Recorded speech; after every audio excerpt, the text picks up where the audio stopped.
Innal hamdalillah nahmaduhu wa nasta'inuhu wa nastaghfiruh wa na'udzu billahi min shururi anfusina wa min sayyiati a'malina. May yahdihillahu fala mudilla lahu wa may yudlilhu falan tajida lahu waliyyan mursyida. Asyhadu an la ilaha illallah wahdahu la syarika lah wa asyhadu anna Muhammadan abduhu wa rasuluh wa nabiyuhu wa khaliluhu wa safiyuhu wa habibuh. Ballaghar risalah wa addal amanah wa nasahal ummah wa jahada fillah haqqa jihadihi hatta atahul yakin. Allahumma salli wa sallim ala sayyidina Muhammadin wa ala alihi wa sahbihi ajma'in, amma ba'd. Ya ibadallah, usini wa iyyakum bitaqwallah wa ta'atihi la'allakum tuflihun. Wa qala ta'ala, ya ayyuhalladzina amanu taqullaha haqqa tuqatih wa la tamutunna illa wa antum muslimun. Ma'asyiral muslimin, hadirin salat Jumat yang dimuliakan Allah Subhanahu wa taala. Kalau kita merenungi, ternyata kehidupan ini diciptakan penuh dengan prinsip keseimbangan. Hampir semuanya itu berpasang-pasangan. Itu adalah keseimbangan. Semua makhluk itu saling melengkapi.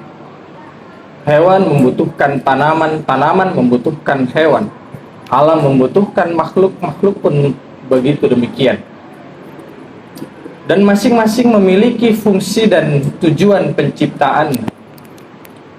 Dalam ekosistem ada yang namanya rantai makanan, yang mana apabila salah satu di antaranya terganggu akan menyebabkan kekacauan dan ketidakseimbangan. Oleh karena itu, benarlah apa yang Allah katakan bahwa tidak ada satupun dari yang Dia ciptakan sia-sia. Begitu pula bumi dan seluruh planet yang ada di angkasa beredar pada porosnya, tidak terbentur satu sama lain. Begitu pula perkara-perkara kecil yang kita jalani dalam kehidupan sehari-hari. Itulah sebabnya karena Allah telah menciptakan keseimbangan, meletakkan mizan, timbangan, neraca dalam kehidupan ini, kadar takaran dalam setiap segala sesuatu. Allah meletakkannya dengan kokoh, mengakar dan stabil. Dia memasangnya untuk menentukan aneka nilai dan aneka benda, agar penataannya tidak salah, timbangannya tidak kacau, dan tidak mengikuti kebodohan, ambisi, dan hawa nafsu. Dia meletakkannya pada fitrah dan manhaj ilahi yang dibawa oleh para rasul dan anbiya, sehingga timbangan tersebut terpancang dengan adil tanpa berlebihan ataupun mengalami kekurangan. Karena itulah kita diperintahkan untuk senantiasa menjaga keseimbangan ini. Salah satunya dengan cara tidak berlebihan atau melampaui batas dalam kehidupan ini. Bagaimana yang Allah katakan di dalam surah Ar-Rahman ayat 7 sampai 9, was-samaa'a rafa'aha wa wada'al mizan alla tataghaw fil mizan wa aqimul wazna bil qisti wa la tuksirul mizan. Dan Allah telah meninggikan langit dan meletakkan mizan, timbangan, supaya kamu jangan melampaui batas dari timbangan tersebut, mizan tersebut.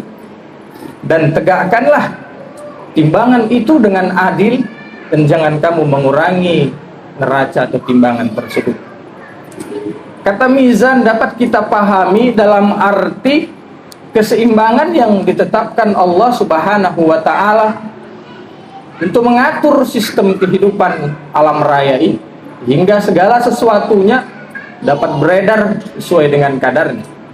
Dapat pula kita pahami maknanya adalah alat menimbang atau keadilan, baik dalam arti menempatkan segala sesuatu sesuai pada tempatnya ataupun dalam arti keseimbangan. Dan kata mizan ini diulang-ulang dalam ketiga ayat tersebut. Kendati bisa jadi maknanya berbeda satu sama lain, atau kalau kita pahami dalam arti yang sama menunjukkan bahwa perkara mizan, neraca keadilan dan keseimbangan ini merupakan perkara yang penting dalam kehidupan kita di dunia.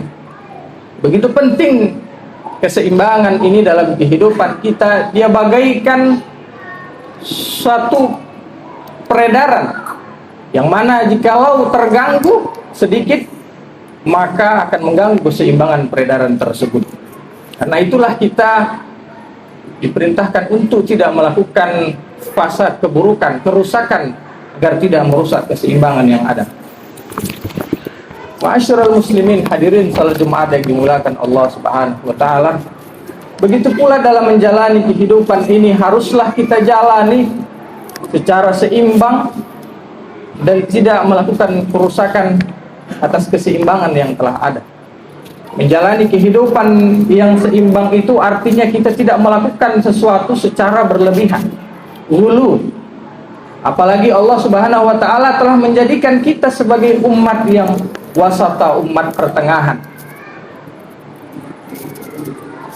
Tetapi hulu hanya akan menyebabkan keburukan karena keluar dari kodrat dan takaran yang telah ditetapkan oleh Allah Subhanahu wa taala. Apapun yang dilakukan melampaui batas secara berlebihan hanya akan menyebabkan suatu keburukan. Suatu yang berlebihan yang sampai melampaui batas hanya akan berakibat buruk. Dalam perkara etikot misalnya, orang-orang yang terlalu mencintai Sayyidina Ali bin Abi Thalib karramahullahu wajhah itu kemudian melahirkan satu golongan yang disebut dengan Syiah. Kelompok yang terlalu mengedepankan akal dan menyampingkan aspek nakal Al-Quran dan Sunnah, kemudian melahirkan kelompok yang disebut dengan Mu'tazilah. Dan orang-orang yang begitu keras dan kaku dalam memahami dan menyikapi agama melahirkan kelompok yang disebut dengan Khawarij. Begitu penting aspek keseimbangan ini, kendati dalam hal ibadah sekalipun. Kita boleh beribadah, tapi kita tidak boleh lupa pula mencari nafkah. Sebab ada tanggung jawab yang harus kita penuhi. Dan Allah mengatakan wabtaghi fima ataqallahu wa la tansa nasibaka minad dunya. Carilah apa yang diberikan kepadamu dan jangan lupa nasibmu di dunia. Begitu pula sebaliknya. Kita boleh mencari nafkah tapi jangan lupa pula dalam beribadah kepada Allah. Karena itulah tujuan kita diciptakan di dunia yang tidak boleh kita lupa. Kita diciptakan bukan hanya untuk memenuhi kebutuhan hari demi hari semata. Sebentar lagi bulan Ramadan akan datang. Kita telah berada di penghujung bulan Rajab. Sebentar lagi masuk bulan Sya'ban dan setelah itu kita akan masuk bulan Ramadan. Dan di bulan Ramadan itu orang-orang akan dilema antara pekerjaan dan ibadah. Dan beruntunglah orang-orang yang dilema tersebut, dan rugilah orang-orang yang tidak menggubris atau tidak memperhatikan sama sekali kendati Ramadan telah datang kepadanya dan dia tidak menyisihkan barang sedikit pun waktunya untuk beribadah kepada Allah Subhanahu wa taala. Padahal orang-orang soleh terdahulu hanya sekedar menyambut datangnya bulan Ramadan, mereka mempersiapkan 2 bulan, setengah tahun, bahkan 1 tahun sebelum datangnya bulan Ramadan itu mereka telah mempersiapkannya. Hadirin jamaah salat Jumat yang dimuliakan Allah, merusak keseimbangan yang ada juga merupakan perbuatan yang terlarang. Seperti melakukan kerusakan pada aspek lingkungan, menebangi pohon sembarangan dan berlebihan, menangkap ikan ataupun hewan-hewan lainnya secara berlebihan tanpa memikirkan regenerasinya. Dalam aspek sosial, kerusakan yang dilakukan misalkan menularkan satu pengaruh atau budaya negatif yang menyesatkan hingga merusak moral. Dan dalam aspek ekonomi, misalkan melakukan praktik riba manipulasi, monopoli dan lain sebagainya. Dan tentunya dalam aspek politik, sebentar lagi kita akan menjalani pemilihan umum. Semoga Allah Subhanahu wa taala menjauhkan kita dari hal-hal yang tidak diinginkan akibat dari ulah orang-orang yang melakukan kerusakan, sehingga mengakibatkan berpotensi menyebabkan kekacauan karena terjadinya kerusakan pada keseimbangan. Hadirin jamaah salat Jumat yang dimuliakan Allah, selain itu Allah juga melarang kita melakukan perbuatan-perbuatan buruk tertentu.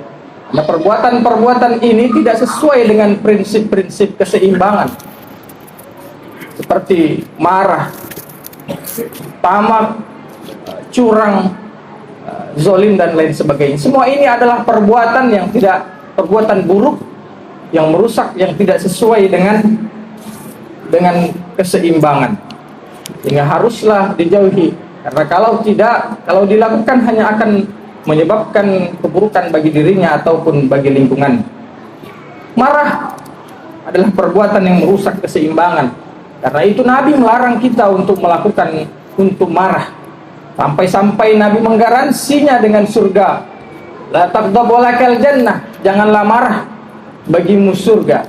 Begitu buruk dampak dari kemarahan ini, karena marah akan membuka celah masuknya setan untuk menggoda.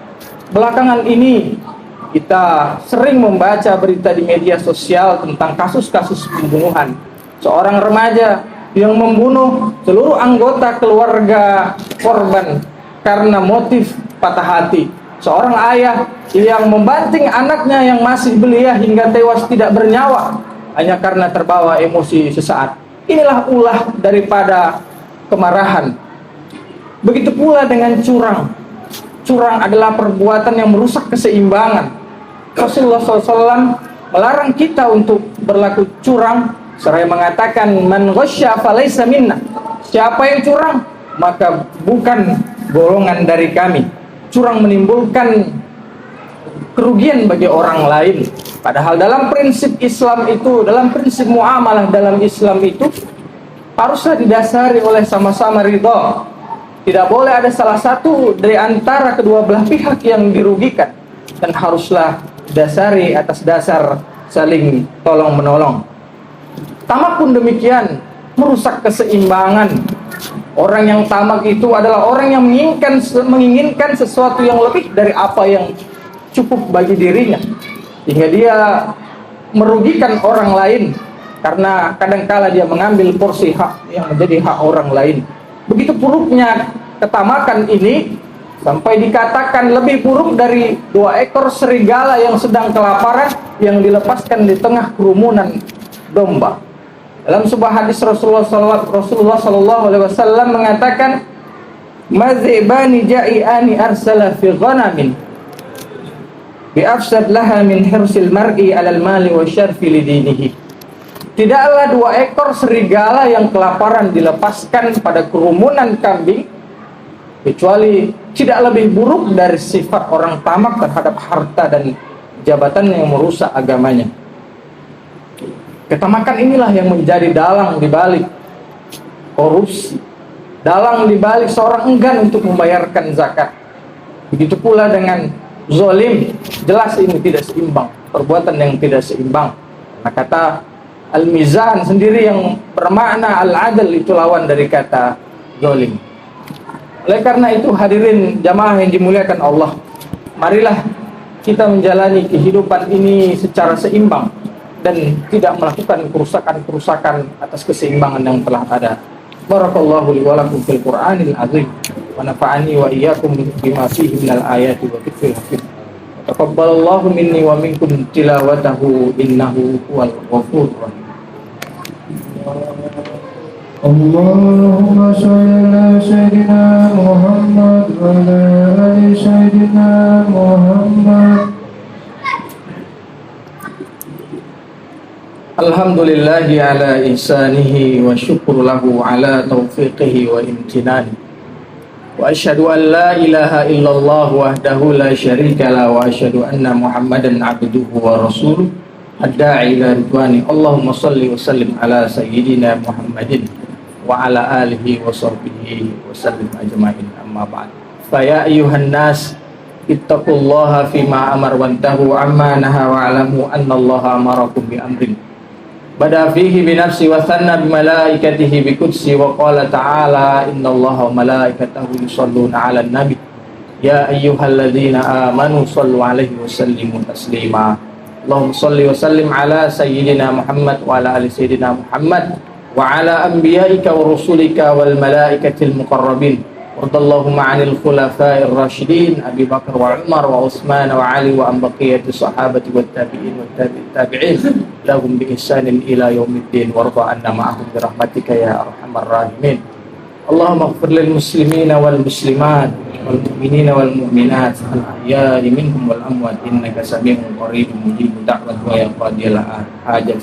Allahumma izzil islam wal muslimin wa dhilla syirka wal musyrikin wa damir a'daka a'da'ad-din wa li kalimatika ila yaumiddin.